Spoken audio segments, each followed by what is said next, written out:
hope everyone can see my screen. I'm on the wrong slide now. Okay, so I'm going to give you an introduction to selection indexes. So with BreedPlan, we have over 20 different traits that they calculate EBVs for the different breeds. We have our different weight traits, the fertility and calving traits, carcass traits, and other traits such as docility and net feed intake. And this can become overwhelming to breeders to decide how much weight they should put on each trait when making selection decisions. For example, they want to select bulls to use in the upcoming breeding season, or they want to determine which heifers or cows they need to cull from their herd. So it becomes difficult to keep all these different traits in mind and to know which is important or which is more important. And this is often a problem that breeders face. So they do not know how to fit all these different traits into their breeding objective and selection decisions. Do they need to put some emphasis on birth weight or not? Do they need to put most of their emphasis on 400-day weight, etc.? They do not always know the answer to these questions. So the main purpose of any farming enterprise is to make profit. So each year you want to make genetic improvement within your herd to make more profit the next year. So with keeping all these different traits in mind, how do we do this? The answer to this is selection indexes. So what is a selection index? It is a simple solution to this complex problem. It is a single value and tool that you can use to do multi-trait selection.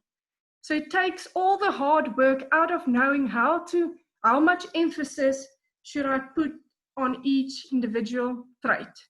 And in the end, it helps you to breed for profit. So selection index provides an overall score or merit of an animal's genetic value for a specific purpose or market. And this specific purpose or market is important. We will look at that a bit later on. So it's important to remember that a specific index is specific to a production scenario or market. It enables breeders to make a balanced selection decision. It helps you to put the correct weightings on each trait to allow maximum overall genetic progress. So what's the theory behind selection indexes? Now, selection indexes have been used widely and successfully in other industries as well, in the chicken and pork industries for several decades now. So it is an established science, and they use a combination of EBVs with an economic weighting assigned to each EBV. So what's the basic formula behind selection indexes? So you have a single value. You have your index value that equates to a series of different components within the formula. So each of these represent a specific trait. So for example, this first one can be birth weight, second one 200-day weight, 400-day weight, eye muscle area, etc. So it continues until you included all the traits that you want to include in your index. So you have your breeding value for the specific trait, and you have an economic weight assigned to the specific trait. So how do they calculate the economic weight? they do a prediction of the profit if there's a change, an independent 1 unit change in a specific trait's EBV, while all the rest are kept constant. So, for example, if you keep all the traits constant, but you increase the weaning weight EBV by 1 kilogram, they look at what the potential profit implication of that will be. And in the end, that is the economic weight that they assign to that specific trait. And again, important to remember that this is for a specific market scenario. Okay, so how do we calculate indexes? We use a software program called Breed Object. It is a sophisticated software program developed by AGBU, the Animal Genetics and Breeding Unit in Australia. They are affiliated with ABRI, our service provider at BreedPlan. And they first developed the software in the early 1990s.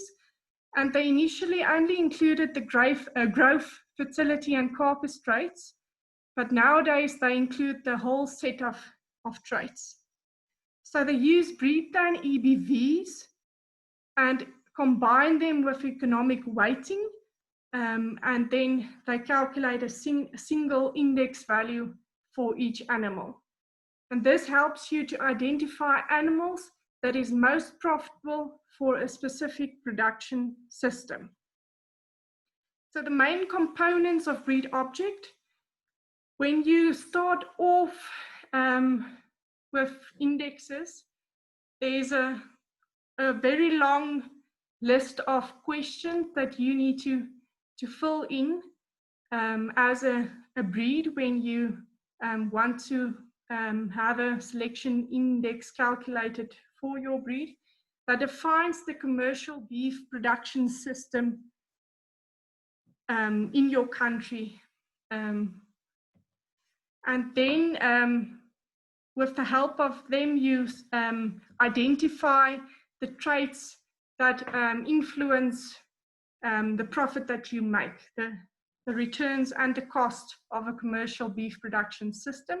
And these traits are included in the breeding objective. And then they calculate the economic values for these different traits in the breeding objective. And they identify the selection criteria that are is included in the index. And in the end, they also look at the genetic linkages and variances and covariances between the different traits and criteria within the breeding objective.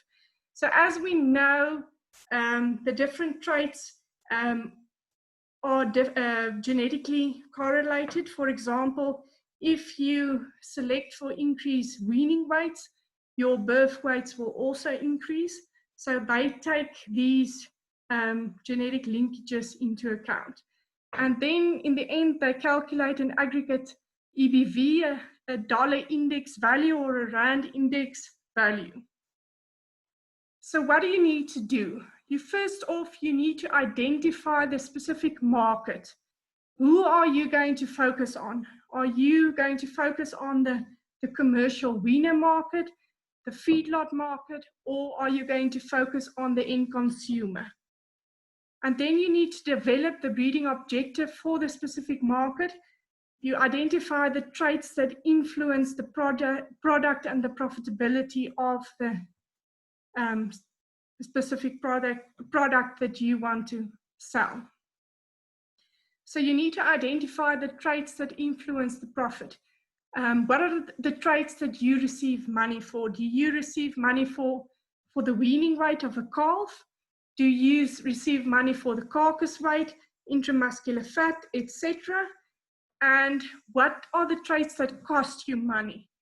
Feed intake, infertility, there's no calf on the ground that you can sell, calf deaths, calving problems, etc. And then, yeah, you combine all of these different pieces of information, and then they calculate an index value for your specific breed for a specific market. So how do we interpret selection indexes?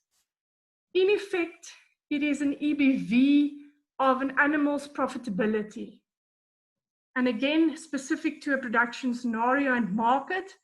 And when you rank animals on their index values, you basically sort them on their progeny's expected profitability. And it is expressed in the net profit per cow mated. So if we look at an example, you have your two bulls. Bull 1 has an economic index value of 400 Rand. Bull 2 has an economic index value of 200 Rand. So again, we need to remember that only half of the bull's genetics is going to be carried over to his offspring. So as with all the other EBVs, we divide it by 2. So in this case, we look at the difference. 400 minus 200 is 200 Rand, times a half or divided by 2 is 100 Rand per cow mated. So what does that mean? It means that if you use bull 1, he will make 100 Rand more profit per cow mated than bull 2. So, for example, if we use bull 1 and mate him to, say, 200 cows over his lifetime, he will make 200 times 100 Rand, 20,000 Rand more profit than if you used bull 2. Okay, so how do we use selection indexes? First off, you need to decide on the specific index that you are going to look at, which index describes your farming enterprise or the farming enterprises of your clients best, and then you use that specific index. Then you rank your animals according to the selection index. And after that, you also need to consider individual EBVs of importance to your enterprise. So for example, if docility or temperament is a problem within your herd, you will also include the docility EBV. Or if birth weight is a problem within your herd, you will also look at the birth weight EBV. So you use the selection index in conjunction with some other individual EBVs. And then you also need to visually assess the animal at the end of the day. You need to make sure he's structurally sound and that he will survive and produce in your specific area. And yeah, will he be, in the end, be able to mate your cows? So just a few things that you need to remember about selection indexes. It is expressed in Rand, as we said previously. So it's an EBV for profit within a specific production system or market scenario. And what is also important is that you can only compare selection index values within a breed. You cannot compare across breeds. Okay, so that's important. Just as any of the other traits, you can only compare within a certain breed. And the weightings is influenced by the end market and the interaction between the different traits. And these weightings might change over the years. So it's important to adjust or to evaluate your selection indexes after a few years. So where can you find information on the different breeds indexes? You can go to our LRF website. You can go to breed plan, technical documents. I'll at the end show you exactly where you can get it. So if we look at the Brahmins, they currently have 3 indexes. They have the rangeland grazing index, they have the wean index, and they have the feedlot index. I'll maybe show you that as well later on. On Internet Solutions on the BreedPlan website, you will find your breeds indexes or your specific animals indexes just below the table with all the other EBVs. Okay, so if we look at the Brahman wean index, we said all the indexes are specific to a specific market scenario. So for their wean index, it is specific to a self-replacing commercial herd that produce weaners and they sell them at 7 months of age. Self-replacing mean that they keep some of the replacement heifers within the herd. So normally fertility is also important within these self-replacing indexes. So each index has profit drivers, and they show you different percentage weightings put on the different traits. I'm not going to go into detail on this, as Johan will explain them in more detail to us later on. But just to show you with the Brahman wean index, there's a lot of weight, or the profit drivers, the main profit drivers for this index is the live weight, sale of live weight. So you want a calf on the ground, cow weaning rate, and cow survival rate. So your maternal traits and your weaning traits and your calving traits are important within this index. So if we look at the EBV weightings, there's a lot of weight placed on calving ease direct and maternal, a lot of weight placed on your 200-day drove trait as you sell weaner calves, and there's a negative weighting placed on days to calving as you want to decrease your days to calving and produce more calves in the lifetime of the cow. Okay, then if we move to our SIMBRA indexes, the SIMBRAs currently have also 3 indexes: the self-replacing feedlot index, the Namibian grass-fed index, and the self-replacing weaner index. If we look at the self-replacing feedlot index, this is specific to herds that keep replacement females, heifers, and they sell their progeny at 11 months of age, and their specific product is the sale of a 410 kilogram animal that will give you a carcass weight of 205 kilograms roundabout. So the emphasis is placed on calving ease, 400-day weight, days to calving, carcass yield, and moderate cow weight. If we look at the Simmentaler index, they recently updated their indexes, and they now only have 2 indexes. The one is the breeder index and the other one is the Simmental profit index. If we look at the breeders index, they specifically look at a self-replacing purebred Simmental herd that keeps replacement females.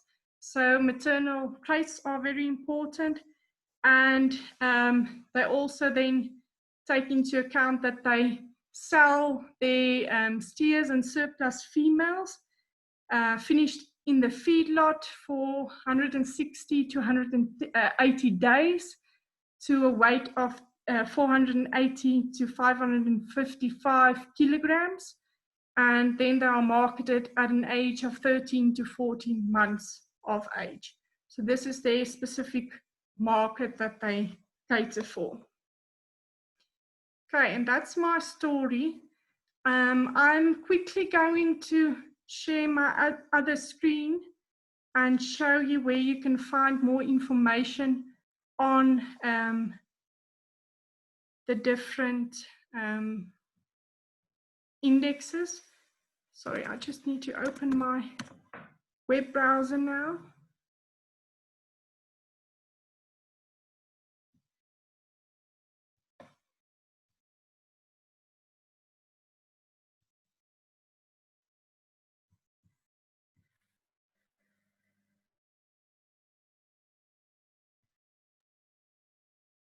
Okay, so this is our LRF website. So you can go to Breed Plan, Technical Documents. It takes you to the Breed Plan Australia website. Then you can click on Breed Plan Tip Sheets. And you can scroll down all the way and you will see Interpreting South African Selection Indexes. And there you will find more information on the Brahman, Simbra and Simmental indexes. So these are the only South African breeds that currently have selection indexes. But for example, the Brangus breed is currently in the process working with Breed Object to calculate indexes for them as well. So then I'm just quickly going to show you, if I go back to the LRF website, you can search the Breed Plan database if you click on this icon over here and you go to South Africa. And if we, for example, look at the Simmental EBVs, you can go to EBV inquiry. I'm just going to quickly search a few animals.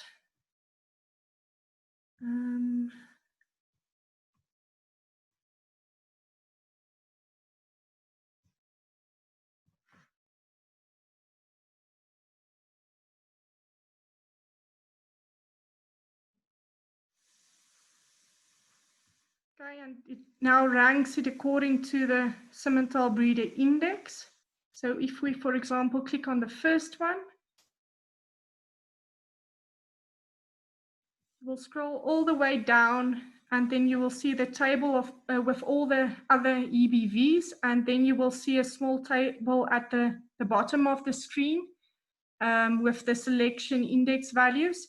So for example, this animal has a selection index on the breeder index of a value of 1,214 Rand. Compared to the breed average of 472 Rand. So if you use this specific bull, he will, or it's actually a female, a cow. So in the end, she will produce, or her offspring will most probably produce more profit than if you select one of the other animals. Okay.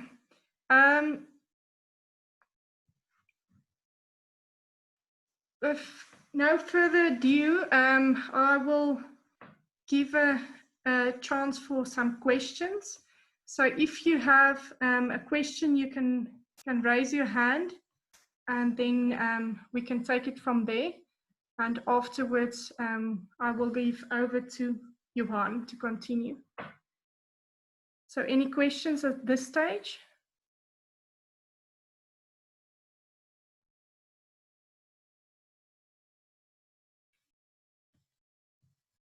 Okay, it seems as though there's no questions at the moment. So, Johan, if you can please start with your presentation.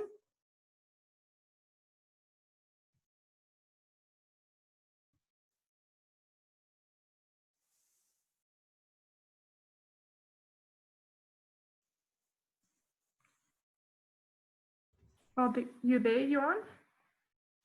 Yes, I'm here. Can you hear me now? I can hear you. Right, let's try to get our slide up. Can we see that? Not yet. Not yet.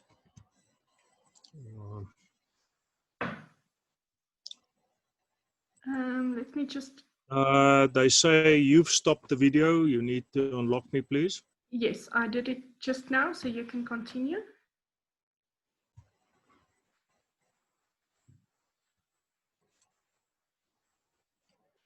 No. Sorry, Zahn, I'm still locked on the video. Okay.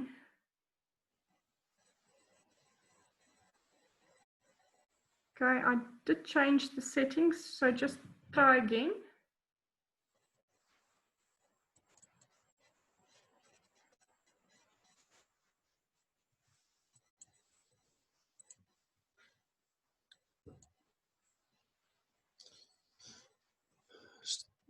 It still says the host has stopped it. Okay, that's weird.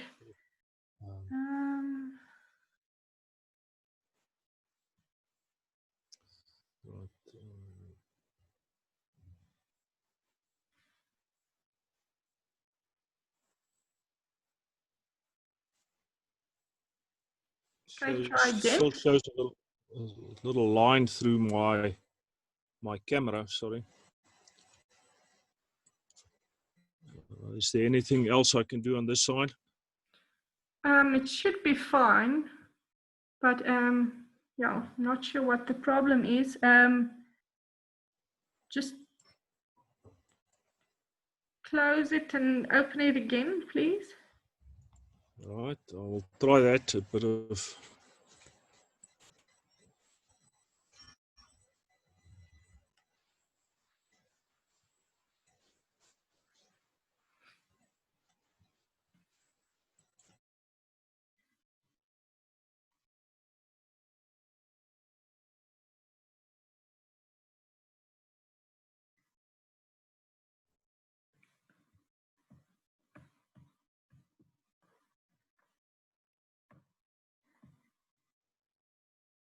It seems as though Johan just exited and will try to enter just now again.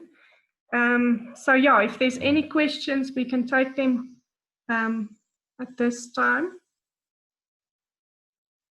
Sorry for the delay.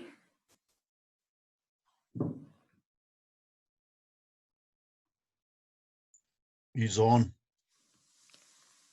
Yeah. Albert Venter, as jy dalk tydjie het, nê, on the Simmons-Toller indexes, there were two indexes. The first one was the Breeders Index. The second one, what does that focus on? I can't remember now. I think that's the they focus on the a crossbred system with, for example, the Simmental as a female line. If I'm correct, Johan can correct me on that. I can quickly have a look while we're waiting. Yeah, don't waste time just while we're waiting if you can, but otherwise I'll speak to you afterwards. Okay.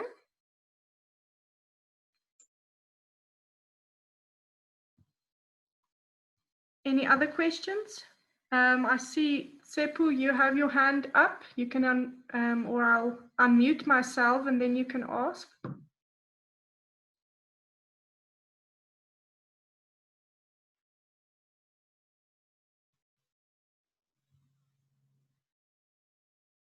Sepu, you can unmute yourself and you can ask the question.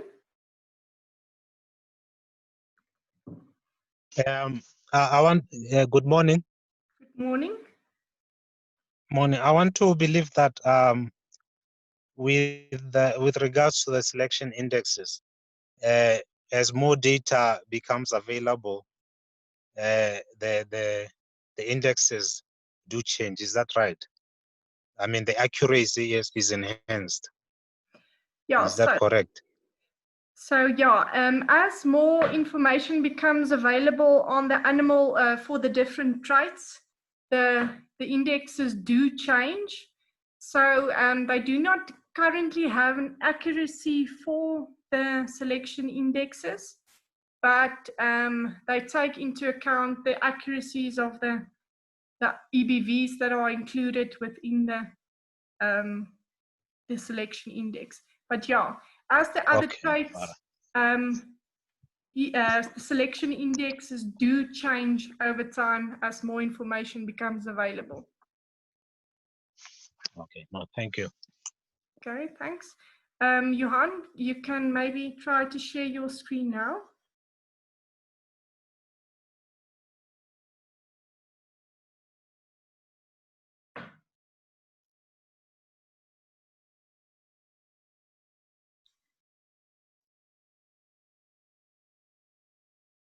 Okay, Johan, we can see it now.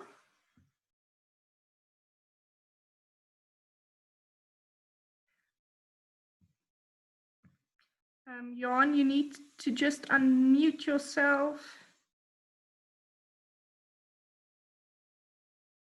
Okay, there you go. You have audio now. Yes, we can hear you. Right, sorry about a little bit of a technical hiccup. It's quite a new thing for me as well. We're having a discussion about selection indexes. And it stands on 2 feet. The first foot is your current herd.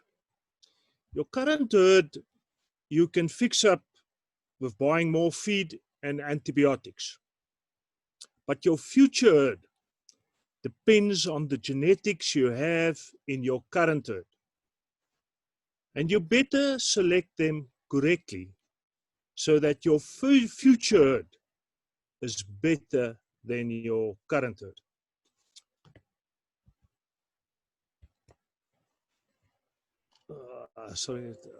There we are.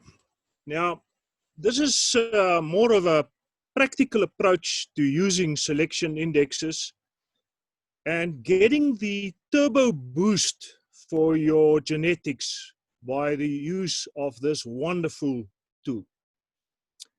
But we need to do 2 things. The first thing is you have to have a breeding objective.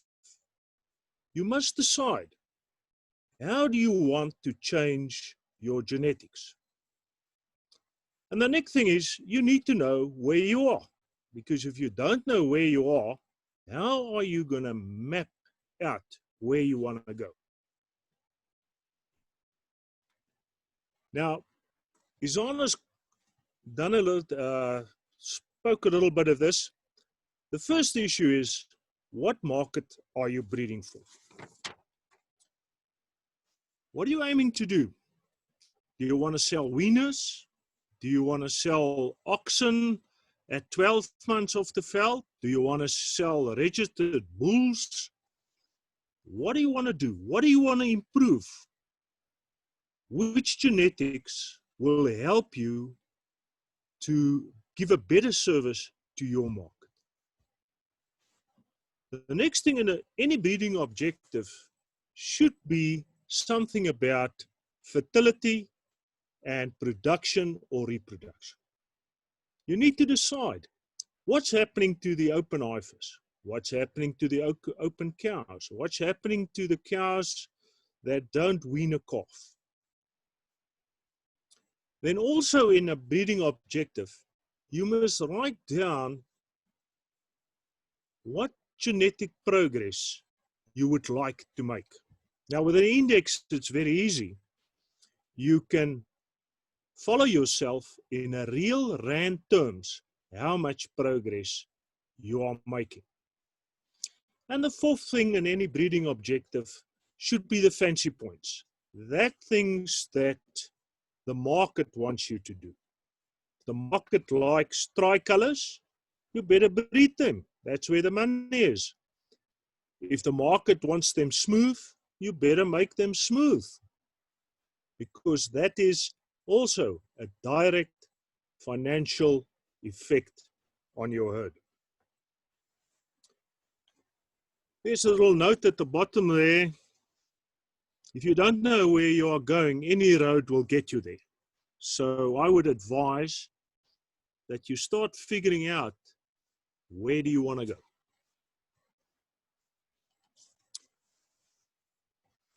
Right, now, this is a step-by-step approach how to use the indexes. So we're going to start off by writing down our breeding objective, and then we go to benchmarking our herd. The first thing we want to do is we want to see, what genetics have we got? What are we working with? Then we want to look at what is our fertility and reproduction status? How do we, where do we go from where we are? And you can also write down, where are you on what you think the market says, the phenotypic appearance the market wants. So let's start off with a genetic ranking. Now, this is purely a percentile table from the Simmentaler breed, and we have taken one of the herds we did a bit of consulting for, and we marked up the herd's different EBVs. It starts at the bottom here, fairly low on calving ease, fairly high on birth weight, very low on growth, high on milk.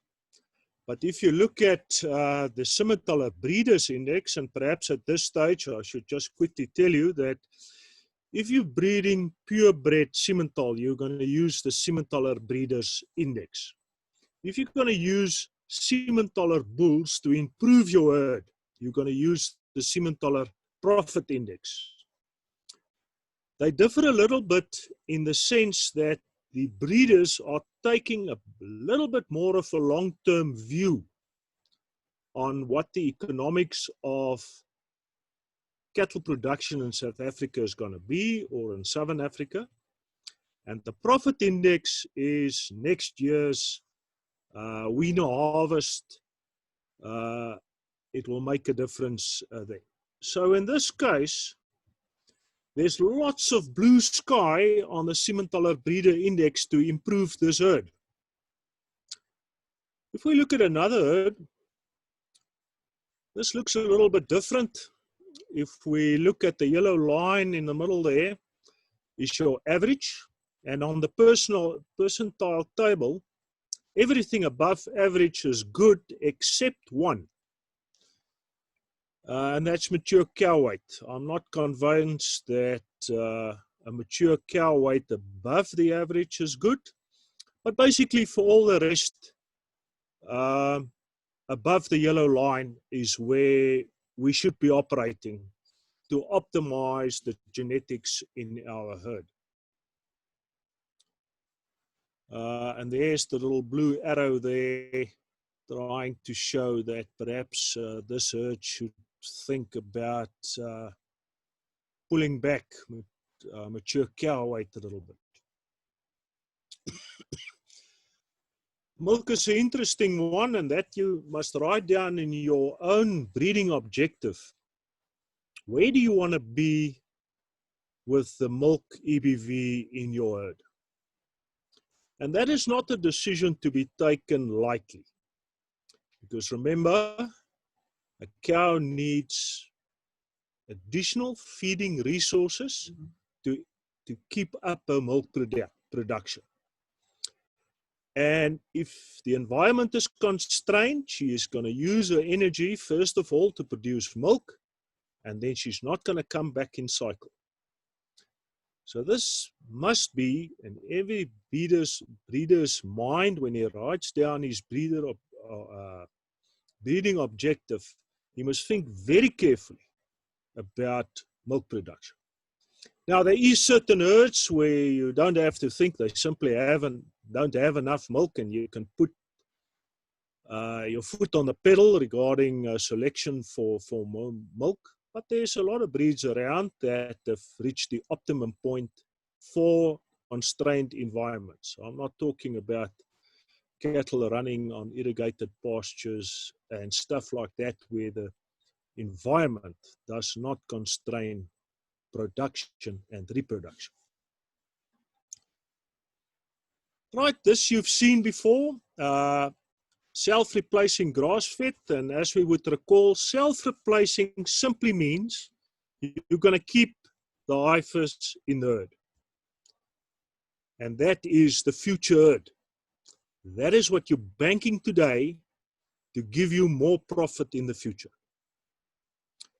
On the self-replacing grass-fed simply means that there's no feedlot cycle in between, that the harvest will be off veld, natural pastures.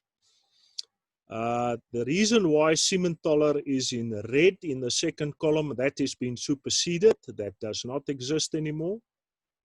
Then we've got the feedlot index, which means that there must be some emphasis on 400-day weight, because then that is when our client, the feedlots, are going to put those calves into slaughter, going to harvest them.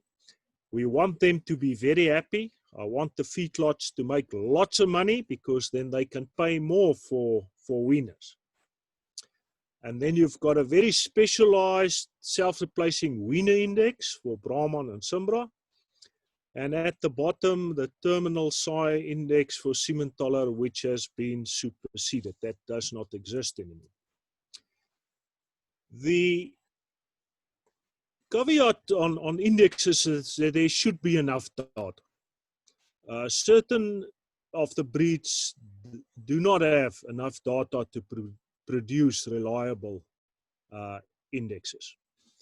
And as Izan said, the next one that will appear on this list would be Brangus. They've been doing a lot of work, both on data collection and on streamlining their selection index criteria. Right, we move on to the Simmentaler indexes. Now, this is the new kid on the block. It's done with the new breed object version 6. This is the two first ones in Southern Africa. The technology from the early 90s have moved on. The new indexes are really wonderful stuff. But the amount of information that goes in there is close to staggering regarding production environment, cost of, just to give you an idea how sophisticated these indexes are nowadays, is it puts in the cost of pulling a calf.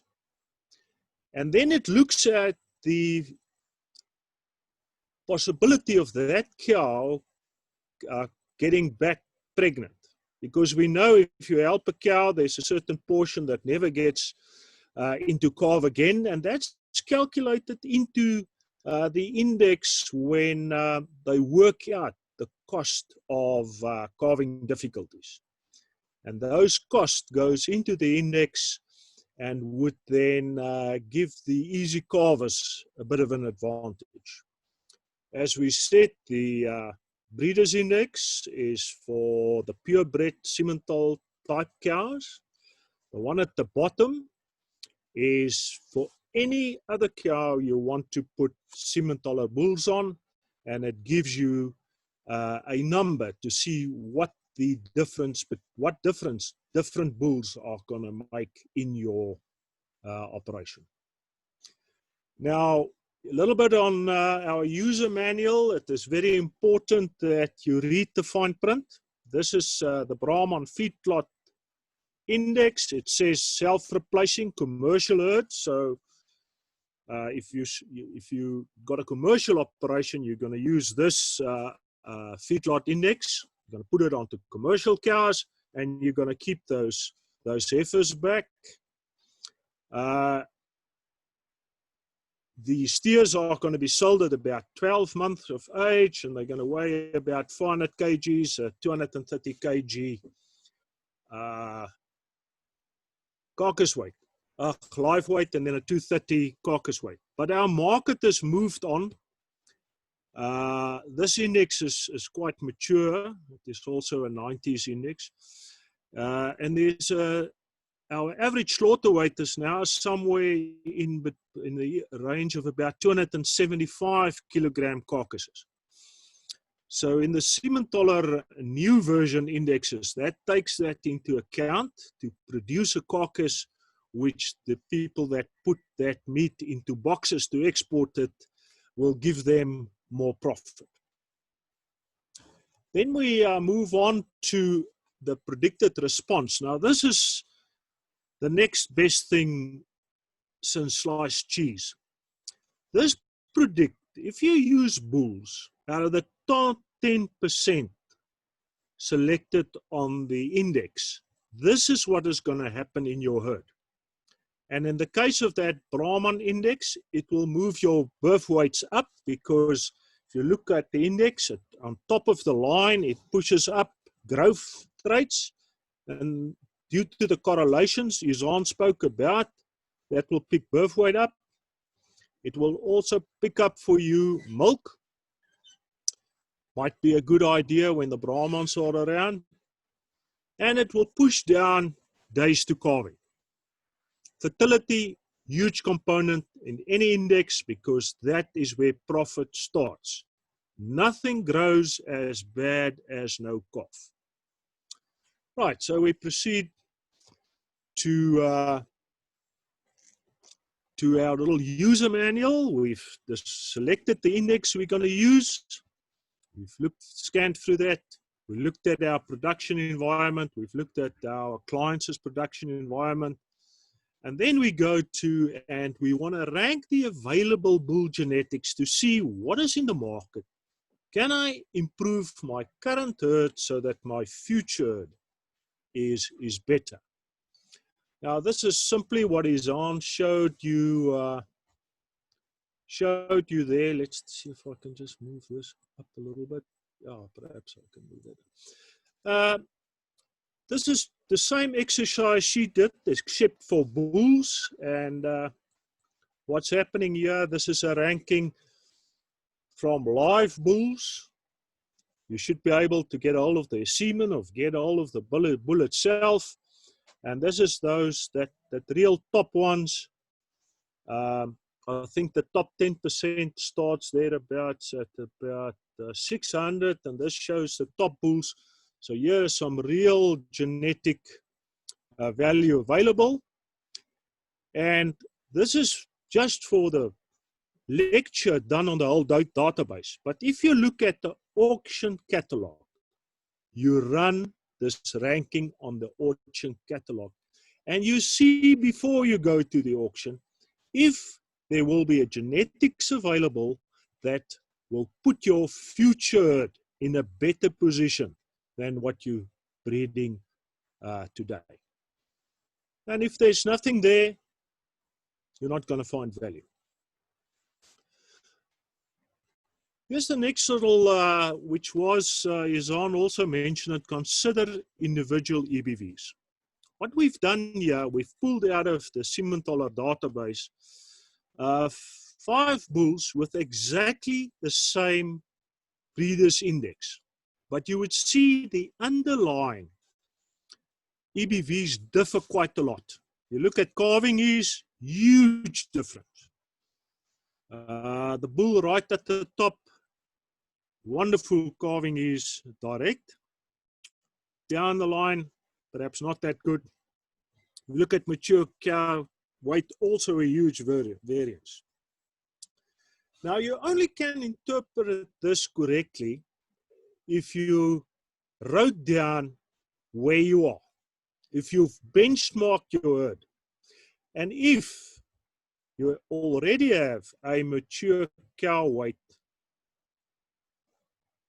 overweight or problem or whatever you want to call it in your herd, perhaps the bull BW1 is perhaps not the bull for you, because that's going to push your mature cow weight further up.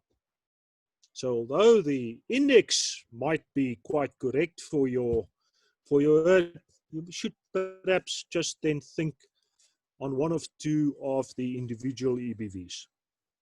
Just a word of warning, and I think it's on the next slide. Try to limit the interrogation of individual EBVs as far as possible, because you might end up finding yourselves that there's no bulls meeting your criteria. And remember, genetic progress is not a sprint. This is not the 100 meters. This is the comrades. This takes time. So there's always time. Try to fix one, perhaps two of those individual stuff in a year. Don't look at the whole lot. That you use the index for, because the index will give you rand and cent genetic progress. Right, let's look there at our next slide there. We've selected the index, we've ranked the bulls, we've considered the EBVs, and then, argument's sake, you're at the auction now, then you want to do some phenotype evaluation. Go look the bull in the eye, see if you've got a liking in him, and see if he's got a liking in you. If he wants to bite you, perhaps it's not the bull for you. And then, and the fifth step is absolutely buy the best genetics, bull genetics, that you can afford to get your herd into the correct future herd position. Because what we don't want to do is fixing our problems with more feed, more antibiotics year on year. So we're going to move forward a little bit to a case study of 2 5-star completeness of information herds. I accept that most of you have got some idea what it means. It just means that these 2 breeders, they measure. They basically measure everything. They measure large contemporary groups. They refrain from breaking up contemporary groups. They absolutely refrain from preference treatment. A couple of cows here, there at the back of the house that for some reason get a little bit of extra feed or whatever. Both herds are committed to genetic progress, and both measure now with the Simmentaler Breeder Index. They've got some EBV focuses. The Worswill herd focuses on curve breakers. My friend Llewellyn won't touch a bull if birth weight is not below the average and 200 and 400 days are not above the average. In the BTB herd, we're putting some emphasis on mature cow weight and also on milk for the reasons we've discussed before, because we are operating in constrained environments. So just to refresh our minds, the breeder index says it's self-replacing. So the heifers we're going to breed with our selections, we're going to keep them, and they're going to make up our future herd. Maternal traits, very important, because the one thing I don't want to do in future is pull calves and have calving problems. I really want to fix that and fix that now. And the surplus steers and heifers end up in the feedlot, and they're going to stay a little bit longer there because we're looking for live weights in the order of 480 to 550 kgs about, which puts you at that around about the 300 kilogram carcass, which our packers are starting to prefer in our market. And as export markets open, our carcass weights will definitely go up. No question about that. Right, then we get down to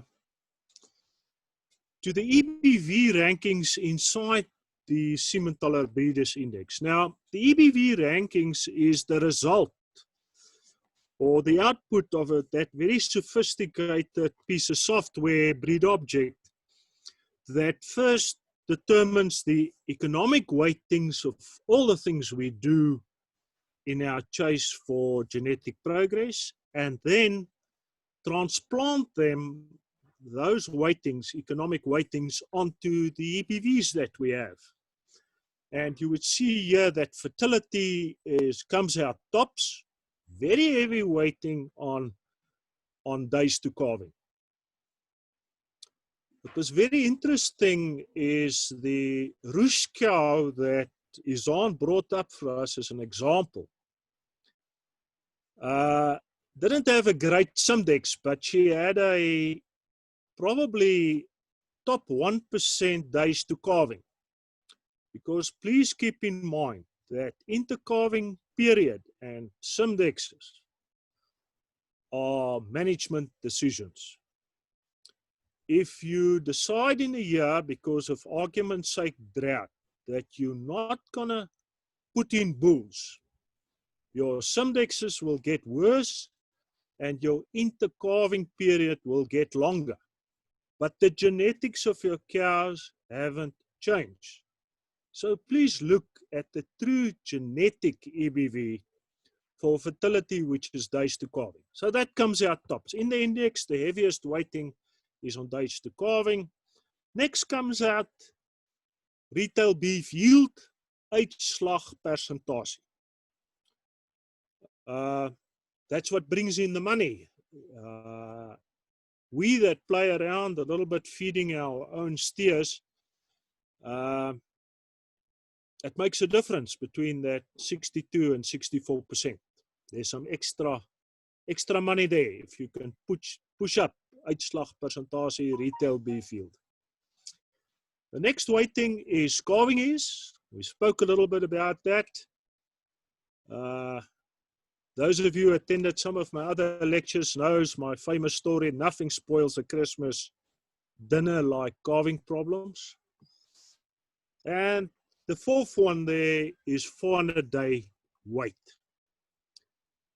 And that's basically what we sell, is the 400-day, because I want my feedlot clients that buy my weaners and buy my client weaners to make so much money that he can pay a couple of rand more for weaners that look like the weaners we produce.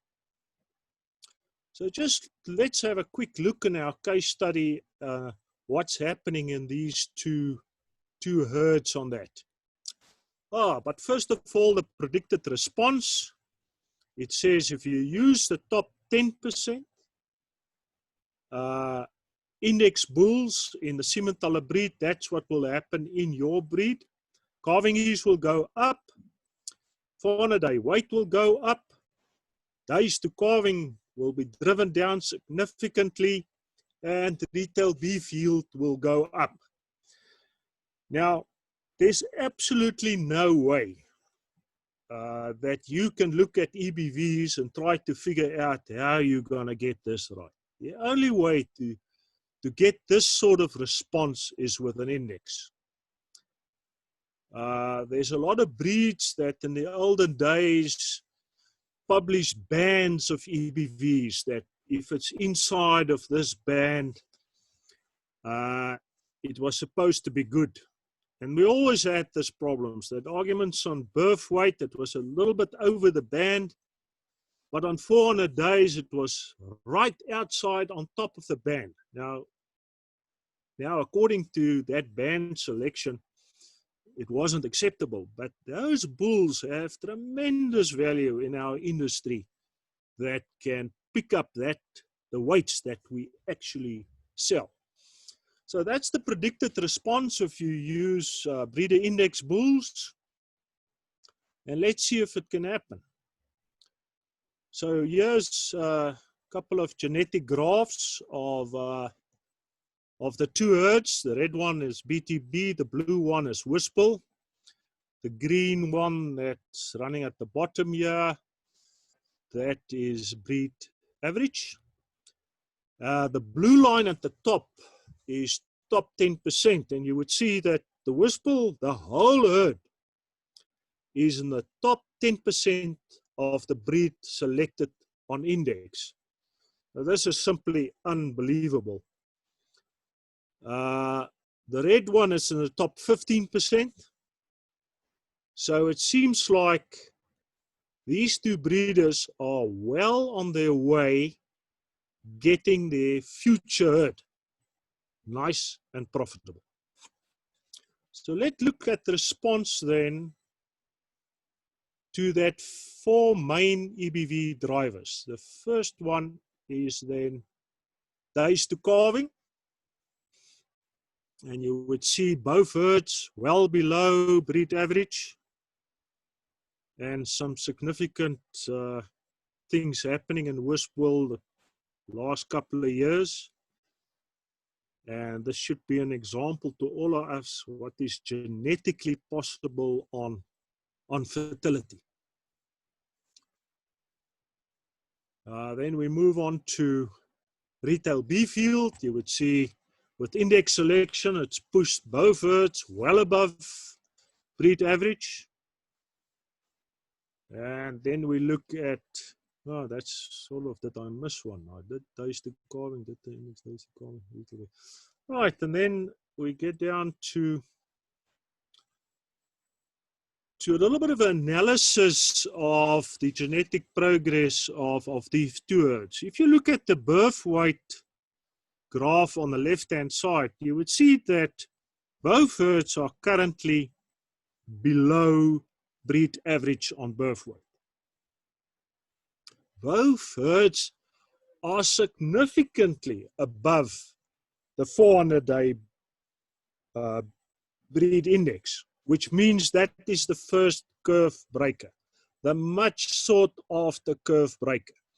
But what's happened here, we've broken the correlation between birth weight and 400-day growth. Because the normal genetic correlation is if you pick up growth, birth weight will follow. But with index selection, it is possible to get that curve breaker into place.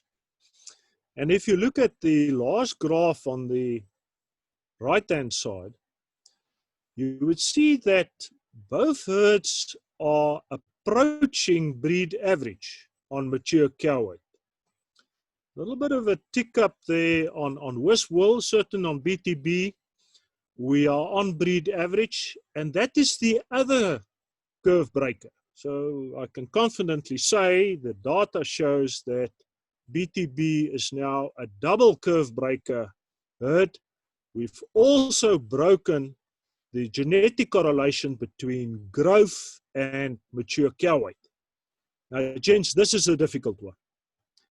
Very, very difficult it's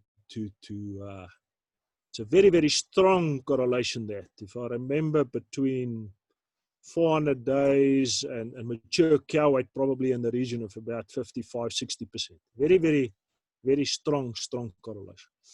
So in these two herds, that is what index selection has done. I think certainly if I look at Llewellyn's graphs, I'm overly impressed. And I've got some homework to do to catch up with it. And then we've missed out on the last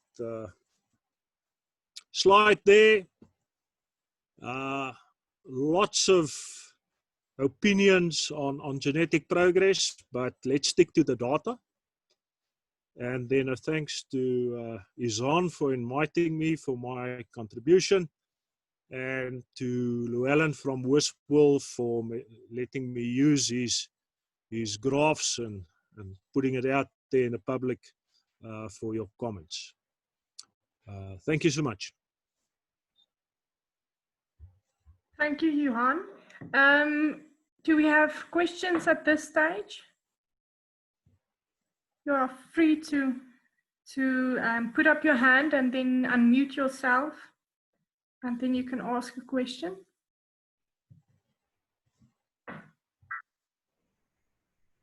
Llewellyn, you can continue. Thanks, Johan. That was very good. Not because you used my data, but it was a very good presentation. There's just that one. I've got a question regarding it was in the middle somewhere, where I saw that the scrotum size is actually to the left in those different traits that are used for your Simmental Breeders Index. But if you use the Simmental Breeders Index, then you see that scrotum size actually goes up. There we go. You are, I think, number 19. You see their scrotal size is, am I seeing that properly? It's to the left. Please explain.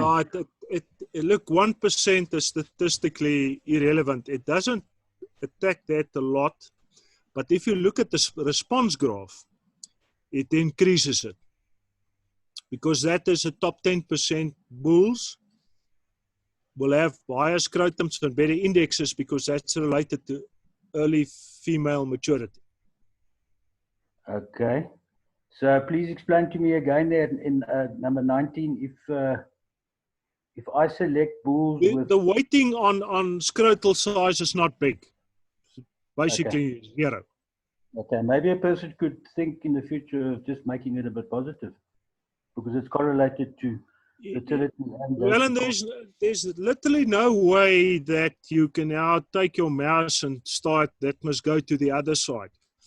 It is our market condition because remember we've got a very unsophisticated market with no premiums for nothing in there.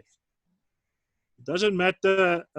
It's just they look at the teeth and they look at the fat coverage and that's the price. So that makes our indexes a little bit unique in the sense that that's why in the end we also went to 2 indexes because there's not a lot of difference between them. The correlation between all our indexes is very high because of our market end condition. I'm quite satisfied that there's a low weighting on the scrotal size, but a big weighting on days to calving. But if you look at the response, you would see that scrotum will go up. Okay. Thanks, Johan. I'm happy.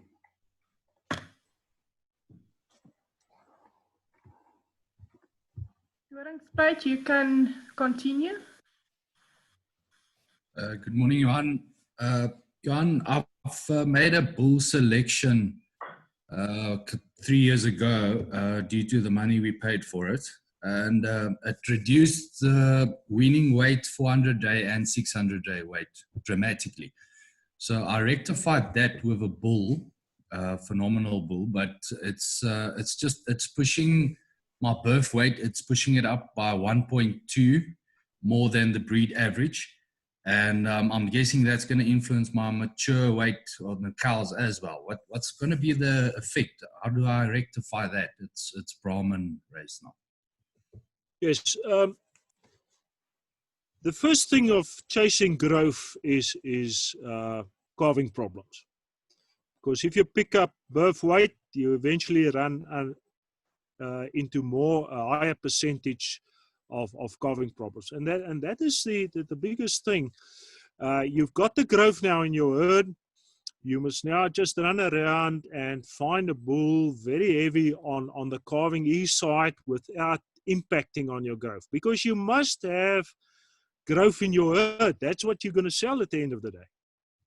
But I will be a little bit worried that I'm going to run into problems on the calving east side.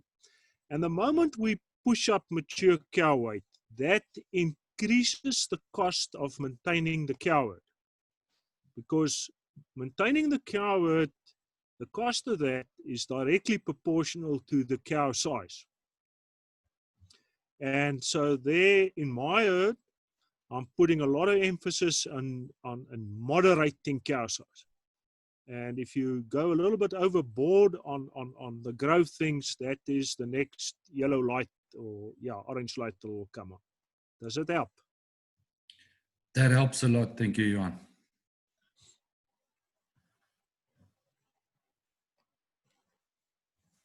Thank you. Any other questions?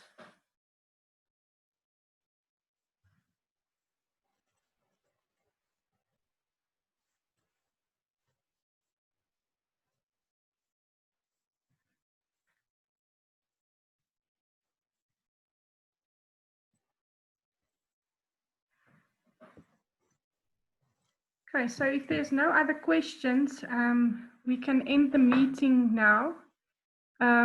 Thank you, Johan, for your time and effort. We really appreciate it. And then, yeah, thank you for everyone who attended the course. And we hope it was of some value to you. Okay, have a lovely day further. And yeah, our next course will be on the 13th of June on genomics. So be sure to register for that one as well. Louwelen, is there a question? Baie dankie. Dis al wat ek wil sê. Vir jou Okay. moeite. Groot plesier. Baie julle. Right, tot ziens.